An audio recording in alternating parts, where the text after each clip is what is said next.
नमस्कार मित्रों। मैं यहाँ पर आज इंग्लिश पोर्शन जो आया था टीजीटी इंग्लिश में, उसमें मैं क्वेश्चंस आपको बता रहा हूँ कौन कौन से आप उसमें ऑब्जेक्शन कर सकते हैं। टोटल 11 क्वेश्चंस मुझे लगे जिनमें ऑब्जेक्शन हो सकता है, और ये 11 क्वेश्चन मैं आपको बता रहा हूँ। उसमें कुछ तो ऐसे हैं जिनको जो बिल्कुल करेक्ट होंगे, मतलब बिल्कुल उनको रिवाइज़ किया जाएगा। कुछ ऐसे हैं जिन पर अब अगर उनकी मेहरबानी होगी तो उनको वो रिवाइज़ कर सकते हैं। तो चलिए हम उन्हीं की बात करेंगे जिन क्वेश्चंस पे डाउट है, जिनको बिल्कुल इन्हें सही करना चाहिए। पहले मैं बात कर लूँ कौन कौन से क्वेश्चन है। पहला तो क्वेश्चन है क्वेश्चन नंबर 96 की अगर हम बात करें, देखते हैं क्वेश्चन नंबर 96 में क्या है। हाँ, क्वेश्चन नंबर 96 जैसा कि यहाँ पे लिखा है, ये है क्वेश्चन नंबर 96।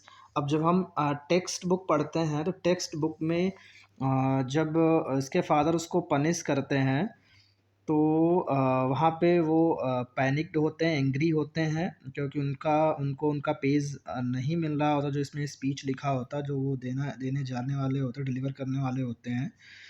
तो उस हिसाब से एंग्री होना चाहिए।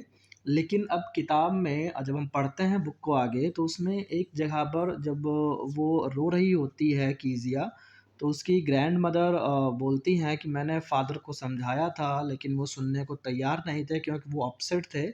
तो हो सकता है इन्होंने जिसने भी पेपर सेट किया हो, वहाँ से रेफ़रेंस कुछ लिया हो। तो इस पे भी अगर आप ऑब्जेक्शन डालना चाहें तो इसको ऑब्जेक्शन में आप डाल सकते हो 96 वाले को as a option angry. But ये 50-50 चांस है कि वो बदल सकते हैं, इसको चेंज कर सकते हैं।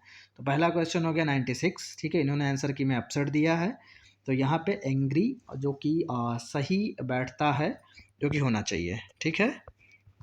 फिर अगला क्वेश्चन है 106 पे आते हैं। 106, हाँ, 106 ये ईश्वरन वाले चैप्टर से है, ईश्वरन द स्टोरी टेलर से। Why did the teacher climb the school terrace when the mad elephant entered the school. तो यहाँ पर इन्होंने जो ऑप्शन दिया है वो पहला दिया, they could watch what the elephant was doing. लेकिन एक रीज़न वहाँ पे बुक में ये मिलता है क्योंकि स्टूडेंट्स ऑलरेडी जो है रूम्स में चले गए थे, जो रूम्स बिल्कुल भरे हुए थे, तो इस वजह से जगह नहीं थी। तो तीसरा ऑप्शन होना चाहिए, the rooms were packed with students. अब जिसने भी पेपर सेट किया उसने शायद टेक्स्ट की लाइंस देखी, क्योंकि आगे की लाइन में मिलता है ये कि वहाँ पर जो है वो टेरेस पर जा कर के फिर हेल्पलेसली वो देखते हैं जो भी हो रहा होता है, ठीक है। तो हो सकता कि इस वजह से उन्होंने they could watch what the elephant was doing किया हो। लेकिन रीज़न अगर पूछ रहे हैं तो रीज़न यहाँ पे यही था कि टीचर्स इसलिए ऊपर गए क्योंकि रूम्स ऑलरेडी भरे हुए थे, स्टूडेंट्स थे से। तो यहाँ पे 106 को आप ऑब्जेक्शन में डाल सकते हो। फिर आगे बढ़ते हैं, आगे है 108। 108 में क्या है कि after his midnight adventure Mahindra finally. तो यहाँ पर ऑप्शन 2 होना चाहिए, reason that it was an auto suggestion by his subconscious. ये दिया गया है उसी में, क्योंकि उस मिडनाइट एडवेंचर के बाद महेंद्र फाइनली कंक्लूडेड, वहाँ पे कंक्लूडेड दिया गया है टेक्स्ट बुक में, तो ये लाइन यूज़ भी हुई है। इन्होंने ऑप्शन 4 दे दिया, actually started believing in the existence of ghost. ये बाद में है क्योंकि जब वो सुबह उठता है, फिर सुबह जो है फिर से वो ईश्वरन उससे कहता सर मैंने आपको एक दिन स्टोरी सुनाई थी, अब आपने खुद अपनी आँखों से देख लिया रात में। तब वो छोड़ के भागता है, तो उसमें लास्ट लाइन में रेफरेंस मिलता है कि उस हॉन्टेड प्लेस को वो तुरंत छोड़ देना चाहता है।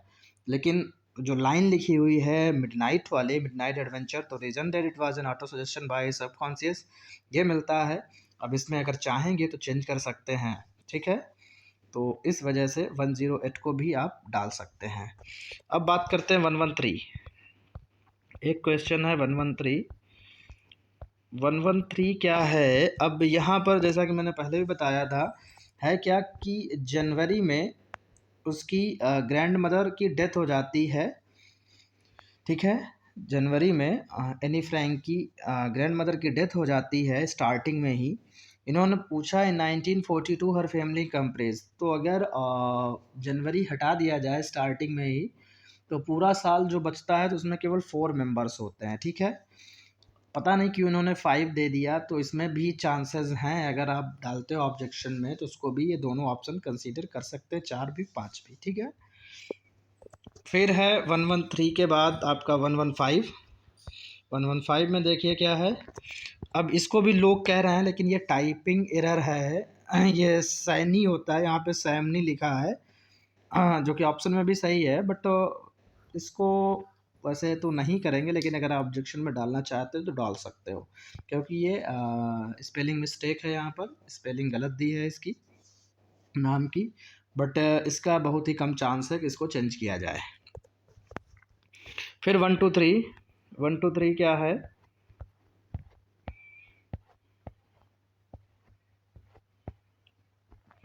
ये है टाइगर इन द जूस है, ही इग्नोर्स विजिटर्स एज, इसका ही इज हेल्पलेस होगा, उन्होंने they are not his prey दिया है, तो ये जो है होना चाहिए ही इज हेल्पलेस, ठीक है, तो इसको भी आप डाल सकते हो। 123 के बाद 130 क्वेश्चन है एक। अब 130 में ये देखो, 130 में क्या है, पहला स्टेटमेंट दिया, Griffin stole only housekeeping money from the clergyman's house. सही है, क्लर्जी मैन के घर से उसने केवल हाउस कीपिंग मनी को ही चुराया था, ठीक है।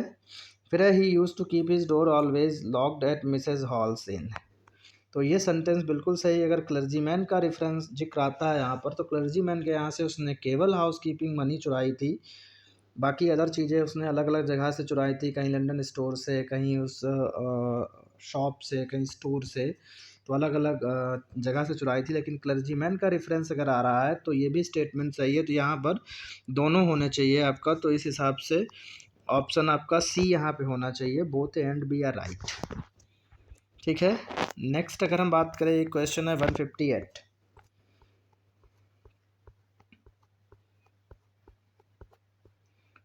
158 में क्या है, ये मैं एक्सप्लेन करते समय मैं थोड़ा सा भूल गया था।